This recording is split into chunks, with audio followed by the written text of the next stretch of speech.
Welcome to Maharashtra E academy. आजच्या व्हिडिओमध्ये आपण स्टडी करणार आहे प्रोबॅबिलिटी डिस्ट्रीब्युशनमध्ये बायनॉमियल डिस्ट्रीब्युशनचे न्यूमेरिकल। ऑलरेडी लास्ट लेक्चरमध्ये आपण काही न्यूमेरिकल सॉल्व केले होते, तिथे आपण कन्सेप्ट स्टडी केली होती। मोस्टली कॉइनचे न्यूमेरिकल आपण सॉल्व केले होते। आता आपण वेगळे न्यूमेरिकल सॉल्व करू, जिथे कॉइनच्या न्यूमेरिकलमध्ये कसं होतं, तुम्हाला प्रोबॅबिलिटी ऑफ फेल्युअर आणि प्रोबॅबिलिटी ऑफ सक्सेस ऑलरेडी तिथे स्टँडर्ड व्हॅल्यू आपली फिक्स होती। आता जे न्यूमेरिकल सॉल्व करणार आहे बायनॉमियल डिस्ट्रीब्युशनचे ते थोडेसे वेगळे न्यूमेरिकल आहेत आणि इथे तुम्हाला जी कन्सेप्ट समजून घ्यायची आहे ती ॲटलिस्ट आणि ॲट द मोस्टची कन्सेप्ट समजून घ्यायची आहे। एकदम सिंपल न्यूमेरिकल आहे। सिम्पली तुम्ही हे न्यूमेरिकल जरी फॉलो केले तुम्ही कुठलाही न्यूमेरिकल तुम्ही तिथे सॉल्व करू शकता। बघा, असेच तुम्हाला पुढच्या येणाऱ्या व्हिडिओचे अपडेट हवे असतील तर आपलं जे टेलिग्राम चॅनल आहे Maharashtra E academy, Telegram channel तुम्ही जॉईन करा, त्याची लिंक तिथे डिस्क्रिप्शनमध्ये अवेलेबल आहे। मग आता न्यूमेरिकल सॉल्व करू।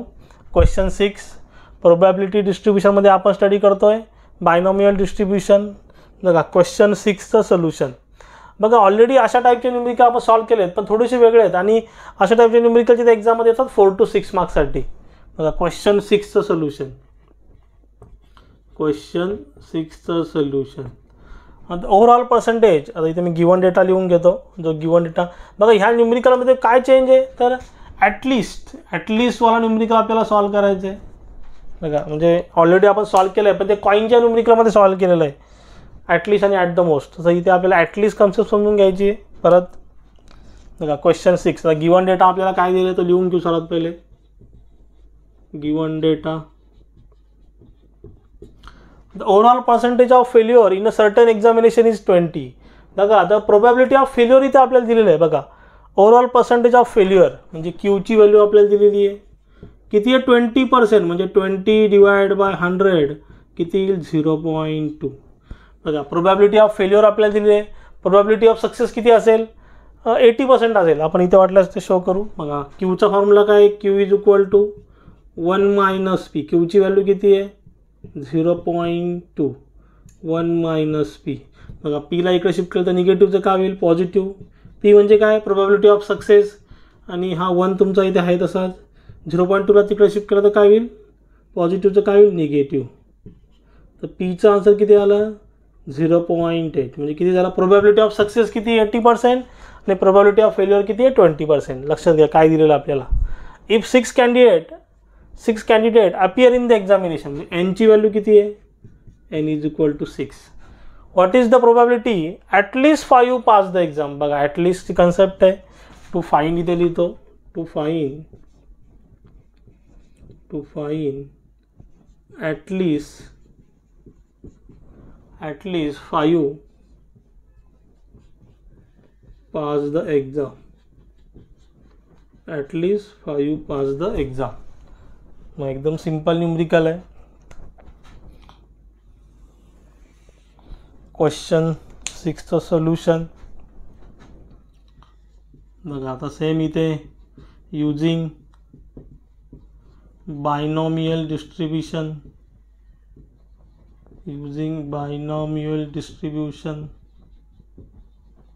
फॉर्म्युला आहे probability of R N C R p raised to r q raised to n minus r।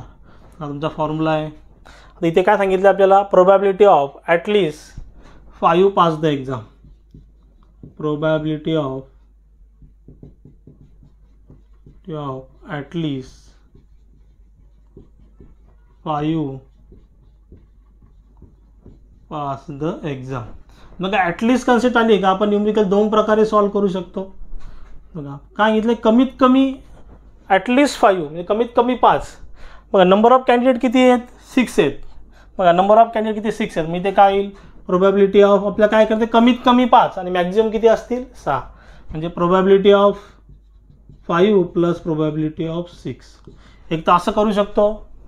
बघा ॲटलिस्ट काय सांगितलं आहे ॲटलिस्ट 5 पास द एक्झाम आणि टोटल कॅन्डिडेट किती आहेत 6, म्हणजे probability of 5 plus probability of 6। Already he concept तुम्हाला मी last काही लेक्चरमध्ये एक्सप्लेन केलेली आहे, ते तुम्ही लेक्चर्स फॉलो करा तर तुम्हाला इथे समजून येईल। बघा ॲटलिस्ट म्हणजे काय, बघा कमीत कमी 5 आणि मॅक्झिमम किती दिसा म्हणून probability of 5 plus probability of 6।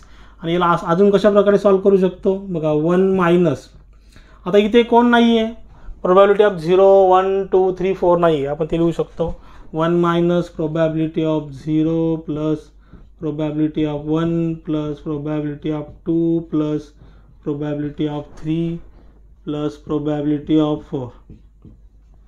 बघा, एक तर वरचं इक्वेशन यूज करा किंवा खालचं यूज करा, दोन्ही आन्सर तुमचं सेमच येईल. बघा हे जास्त लेंदी होतं आहे, हे काय होतं जास्त लेंदी होतं, मग वरचंच आपण यूज करू. हे लक्षात घ्या, ज्याच्याने लवकर आन्सर भेटेल ते आपण यूज करू.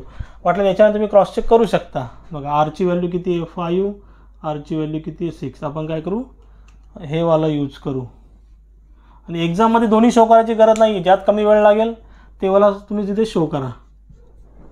आता बघा सेम फॉर्म्युला NCR, एनची व्हॅल्यू किती आहे 6, 6C5, पीची व्हॅल्यू किती आहे 0.8 रेस्ट टू 5, क्यूची व्हॅल्यू किती आहे 0.2, एनची व्हॅल्यू किती आहे 6 -5, then plus sine.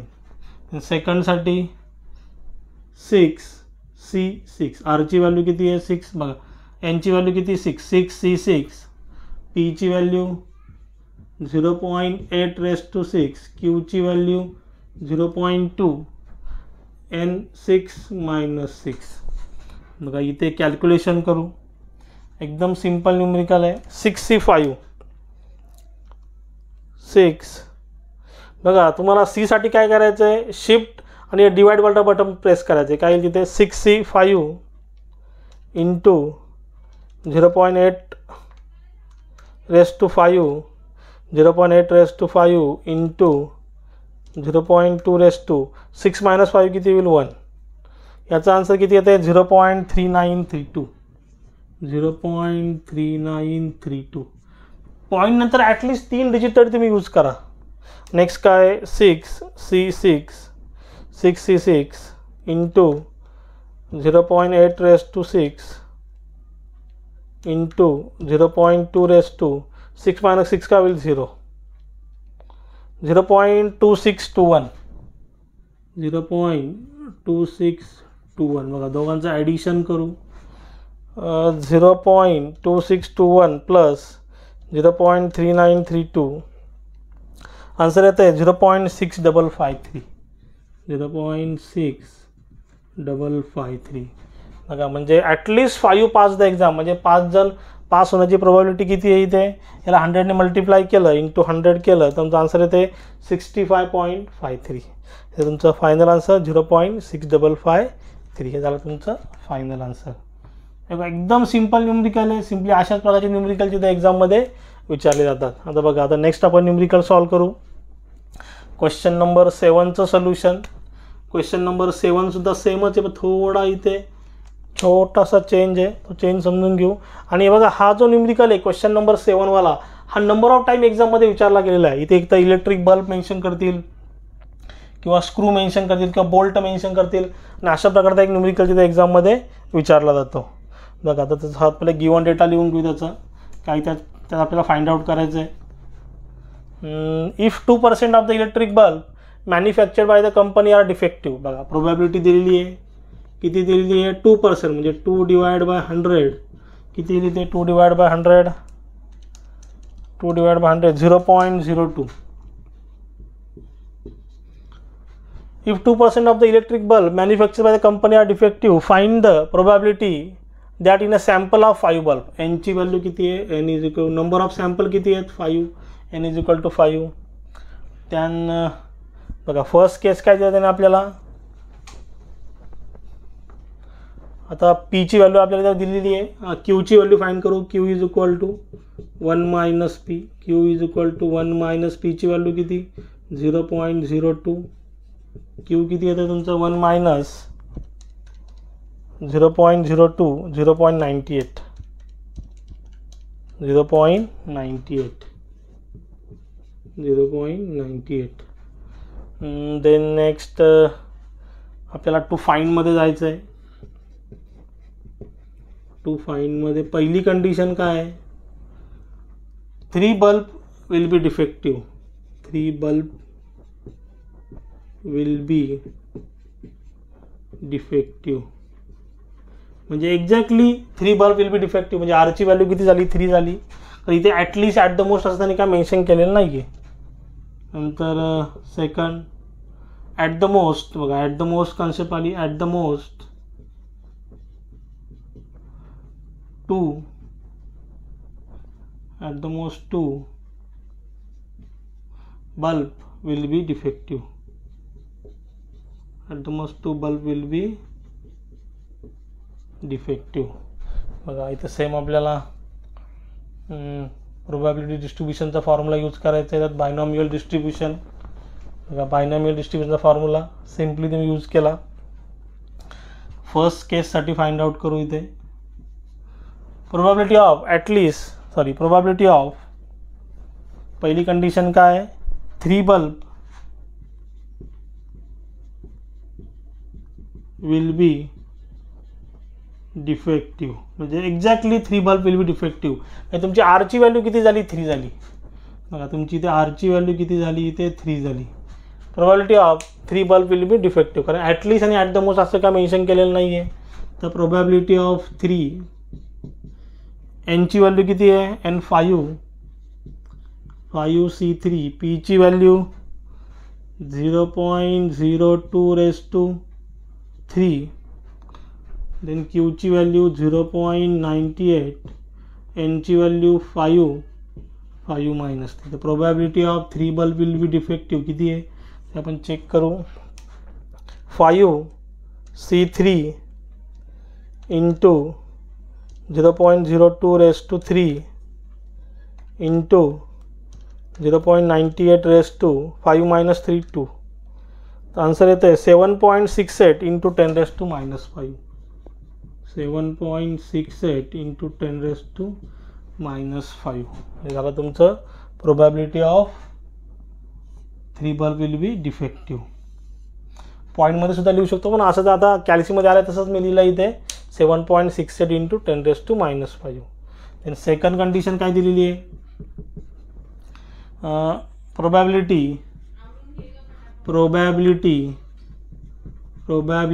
Of at the most बोलत बघा. ॲट द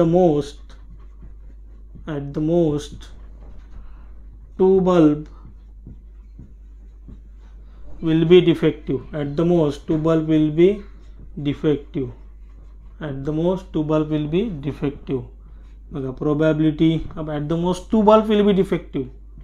बघा आता ॲट द मोस्टला एवढं डिफिकल्ट नाही आहे. ॲट द मोस्ट कारण ॲटलिस्ट म्हणजे थोडंसं कन्फ्युजन होतं आहे. मी तुम्हाला दोन्ही प्रकारे दाखवलेलं आहे आणि असे नंबर ऑफ न्यूमेरिकल आपण सॉल्व केलेले आहेत. मग आता इथे काय सांगितलं आहे, at the most 2 will be defective. म्हणजे आपल्याला काय करायचं आहे, मॅक्स टू मॅक्स किती डिफेक्टिव्ह आहेत, 2 डिफेक्टिव्ह आहेत. आपल्याला 0 पासून 2 पर्यंत जायचं. म्हणजे probability of 0 plus probability of 1 plus probability of 2. At the most 3 असतं तर काय केलं असतं, 0 1 2 3 पर्यंत गेला असतो.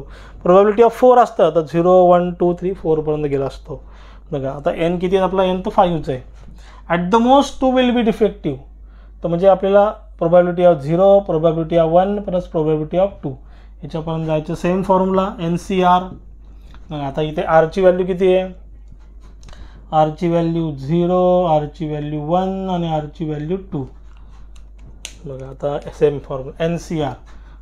एनची व्हॅल्यू किती आहे 5C0, पीची व्हॅल्यू 0.02^0, क्यूची व्हॅल्यू 0.98 0.98 म्हणजे इथे काय येईल 5 - 0. देन प्लस साईन सेकंडसाठी again NCR.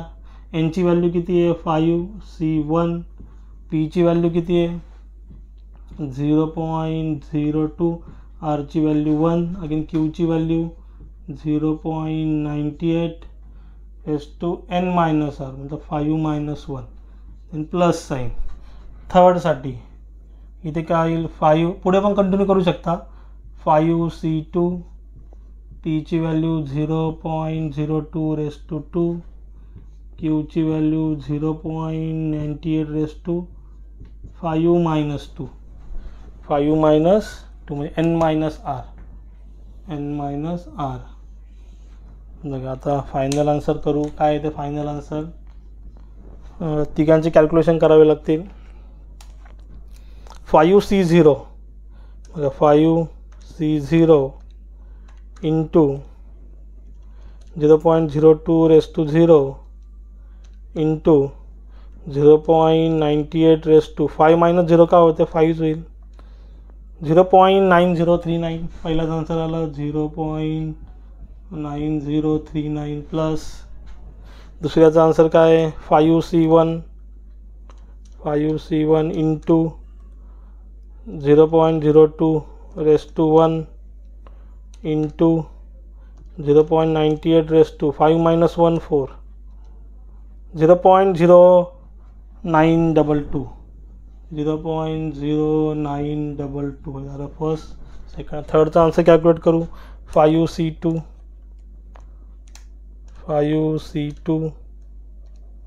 Into 0.02 raised to 2 into 0.98 raised to 5 minus 2 3 3.764 इथे लिहितो